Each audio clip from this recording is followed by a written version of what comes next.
Are you thinking of ways to pass the time and improve your English?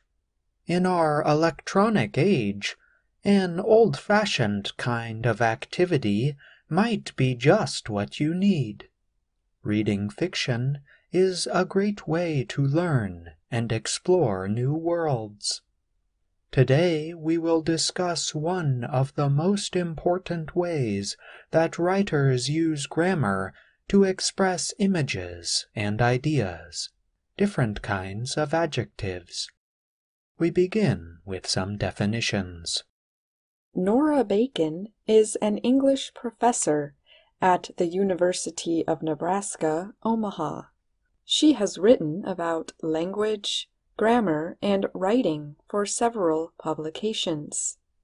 Bacon also wrote a book called The Well-Crafted Sentence. In it, she notes that one of the biggest differences between spoken and written English is the use of adjectivals, adjectives, adjective phrases, and adjective clauses.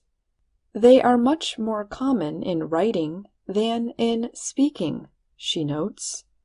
As many of you know, adjectives are words that add meaning to nouns. Consider this example. Toni Morrison was a writer. This statement does not have an adjective. It is a very simple, factual statement. Here is how an adjective could change the sentence. Toni Morrison was a great writer. The adjective great adds meaning to the noun writer. This statement gives information about the speaker or writer's opinion of Morrison. Here is an important thing to remember about adjectives. Adjectives do not agree with the nouns they go with. They are neither singular nor plural. A final S is never added to an adjective, notes Betty Azar, a grammar expert we have noted in other everyday grammar programs. Here is an example that shows what she means. Ernest Hemingway and F. Scott Fitzgerald were great writers.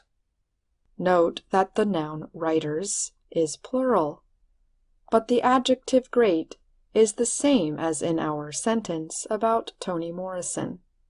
Sometimes adjectives appear as phrases, groups of words. These adjective phrases can be part of the noun phrase, or they can come before or after it. Let me give you an example. Imagine you are reading a horror story. A thick, dark, oppressive fog covered the city. A fog, thick, dark, and oppressive, covered the city.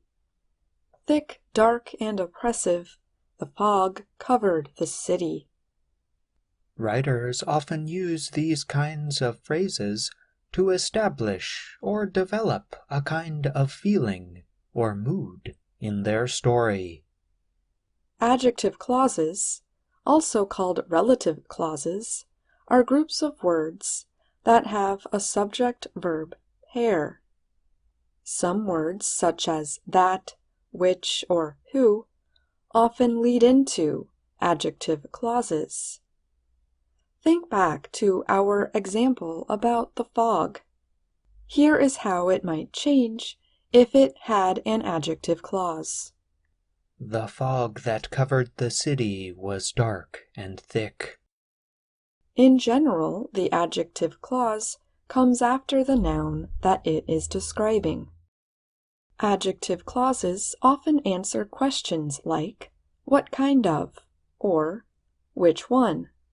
Sometimes writers leave out words, such as that or who.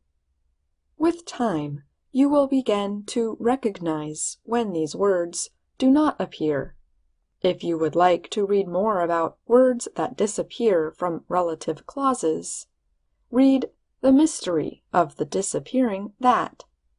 You can find it on our website, learningenglish.voanews.com. Let us turn to another example. This one from My Grandmother's Choice by writer Amy Tan.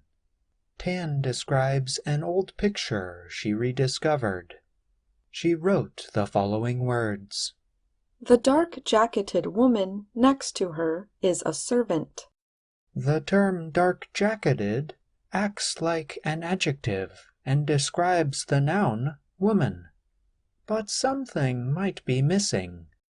Let's think about the example again, with one small change. The dark-jacketed woman who is next to her is a servant. The adjective clause is who is next to her is a servant. The words who is do not appear. You have now learned about all kinds of adjectives. These adjective structures are one of the most important tools that writers use to bring their stories to life. The next time you are reading a book, science fiction, mystery, romance, try to find examples of adjectives, adjective phrases, and adjective clauses. Over time, you will begin to understand how writers develop their special, unique, and wonderful styles. And that's Everyday Grammar. I'm Ashley Thompson. And I'm John Russell.